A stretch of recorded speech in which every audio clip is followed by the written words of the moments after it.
let's get on with this, man. All right. For those of you that don't know, there's an event right now going on in gaming called Gamescom. What Gamescom is pretty much the E3 equivalent over in Germany. Now, there's a lot more people that get invited to this, and you can actually go out and buy way more tickets. It's more of a convention that's for the fans, and I would say E3 is like something that's for more media, but they let fans in. All right, so first off, if you're at these events, what's going to be there? Media. IGN has an interview right now with Phil Spencer. Shout out to Dustin. He's the one that conducted the interview. And, before we get on with that, because there's a couple things in this interview I really want to talk about. But I want to give my flowers to Dustin because he asked some tough questions here. And I want gives me content to talk about, and it answers a lot of questions. They go over a little bit in terms of the Redfall and, what Microsoft is doing here going out to prevent that in the future. They go over, just the games in general, whether or not they'll be able to keep up with the game appearances that Matt Booty said we'd get 4 a year. And they go over some events in Final Fantasy. But, without any further ado, let's jump into this. It's going to be a long video. I've never really done nothing like this. Go over multiple topics at once. Work with me, guys. Work with me. Let's do this. Time you were in the hot seat was over. Is this the hot seat right now? Yeah, the hot seat. Okay. Over here on IGN. But you were at our friends Kind of Funny and doing the XCast around the launch of Redfall. Yeah. Which was obviously problematic at launch. Have any internal processes or procedures been changed to make sure that sort of reaction or issue? I like how there's so much noise there, but this we're room always is soundproof. learning in everything we do. No doubt about that. I would say that, and I've shared some of this, but with Redfall, it was more of us not using our internal processes that were in place already, just because of when integration happened. I'm not using COVID as an excuse, but we did close the ZeniMax acquisition, and then everybody got sent home, and it was just not as easy as maybe some of the earlier companies, studios that we'd acquired in terms of integrating in our process. But that's all on us, so I'm not trying to deflect any of the criticism. All right, so I didn't want to go over too much of it. Obviously, I will put the link in the description if you guys want the entire conversation about Redfall. What I enjoy about here, he goes on to say that, the relationship between them and Bethesda was stronger than the relationship between them and Arcane. I personally don't think that's an excuse.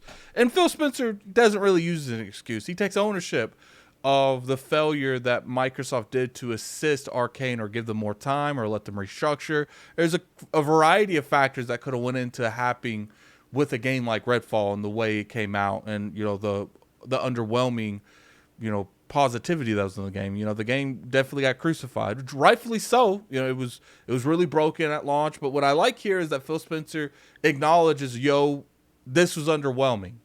This isn't the first party quality that we want to be known for. And he even goes into here and says, we got to be better when we're talking to first party people and to make sure they know that, we have conditions and we have a quality bar that we expect these first parties to go to.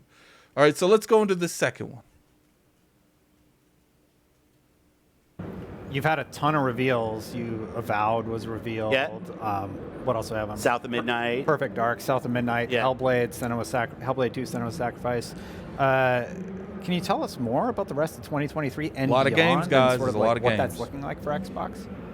What I can say is we're going to have more beats to talk about more of what we do because the content lineup is so strong. And I say that completely recognizing that 2022 wasn't so strong. But we have our biggest. Once again, what I like about this interview is Phil Spencer taking accountability. We in 2023, folks. He don't even got to talk about that. He could literally have just brought up here going forward, but he wanted people to know, yes, we understand 2022 was unacceptable, and we are working on that. Let's continue. Booth here at Gamescom, and we have a huge presence. I think there's like 30 plus playable games on our floor, a lot of first party games. Towerborn's here, Ara's here, obviously Forza is so it's awesome to see the footprint that we have in the game portfolio from our first party, from partners, from Game Pass, all of it. So I think what you're going to see from us where maybe the last couple of years we've been more on an annual in terms of when we talk about our games around, I still call it E3, around the E3 timeframe. This year we did Developer Direct in January. We did our showcase. We're here in the biggest we've ever been at Gamescom, and you're going to see more regular times to talk about our games because the portfolio is deep enough that we can support that. Matt Booty. All right, so pretty much what I like here is he's just saying, look, what we've been doing the past few years, we've been getting criticized for. Now I'm putting stuff into my own verbiage. He never said this. But pretty much they've been getting criticized over and over again for years. Where's the games? Where's the games? Where's the games? You're buying all these studios. Where's the games? And what I took from here is him saying, look, we generally only do like one big information push. You know, with the direct that we did earlier this year when they announced Hi-Fi Rush, they showed Forza, you know, they showed Redfall. He's like, we're going to do more of that. We're going to be at more events. We're at Gamescom. We're huge in a big way. What I like about this is he's showing, he's like, you guys waited for us. You're going to get rewarded. We have games coming out. Just bear with us. We're almost there. That's what I got from it. I don't know what you guys got from it. But that's what I got from it. Let's move on. Let's move on. Times to talk about our games because the portfolio is deep enough that we can support that. Matt Booty promised us 4. Yeah. Are you on track? For this year? Well, let's see specifically what he said. Yeah. 4 Hi-Fi. first party per year. We more than that this year. If we start with Hi-Fi, Minecraft Legends, Redfall. Maybe people don't want to give us credit for Redfall. I get it, but I understand. Starfield, Forza. We just dropped Age 4 console last night. Yeah. Awesome. I'm going to play that. And then going into next year, absolutely. Like we have talked about it as an aspiration. Now we talk about it as our plan. Beautiful. You know, it's what I said earlier, you know, that this was something that they were working towards. Now, you know, he brought up a bunch of games. Now, I don't necessarily agree with all these games. Look, those games are definitely going to keep people's interest, like, you know, Minecraft Legends. I personally, even Hi-Fi Rush, as much as I loved Hi-Fi Rush, I think a lot of the hardcore audience and a lot of the audience that would be watching this, we want more Starfields, you know, more Valves. We want Hi-Fi Rushes, but we don't want them to take place in the main core mills. And I think that's generally what people want. They want more of those one-and-dones that COG likes to say.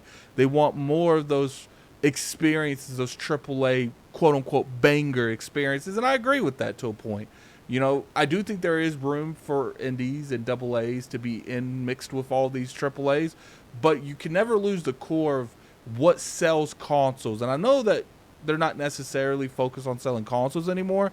But I feel like those games, those console sellers, is what generally the masses want.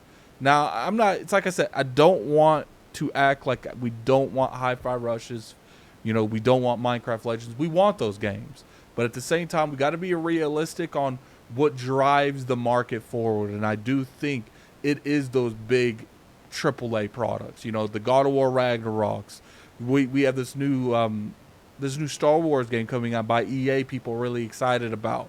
You know, we need more of those just as well as the AAA, AA, indies. All those need to be in Game Pass. They needed to be diverse.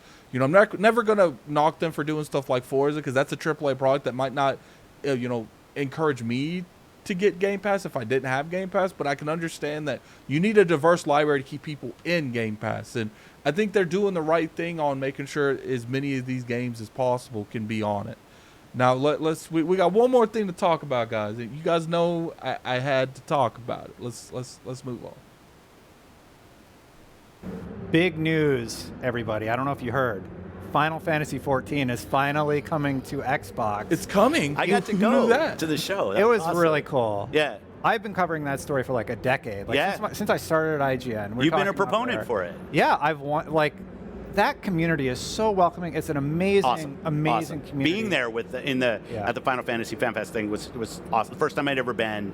It's just incredible. And they're stoked about it coming to Xbox. And so is Yoshi, which is great. Yeah. Now you hinted that other games. Did I could hint, become- or was it the CEO Well, of Square that? the What I like, CEO of Dustin, Square. he's I about just to wanted to make say, sure he's it about was to clear just on be who was straight up hinting. So asking where's where Final Fantasy VII Are we is. going to get 16? What does that mean?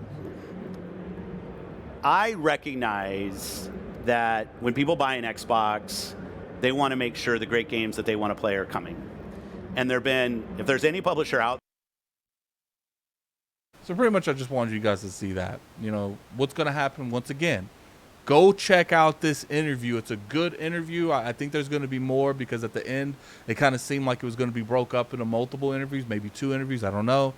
Go check out this interview. It's in the description.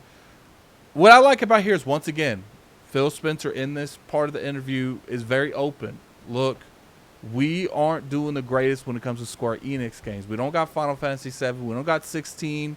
You know, he doesn't bring up Octopath, but I'm going to bring up Octopath. You know, there is room for improvement here, and we got to do better when it comes to that.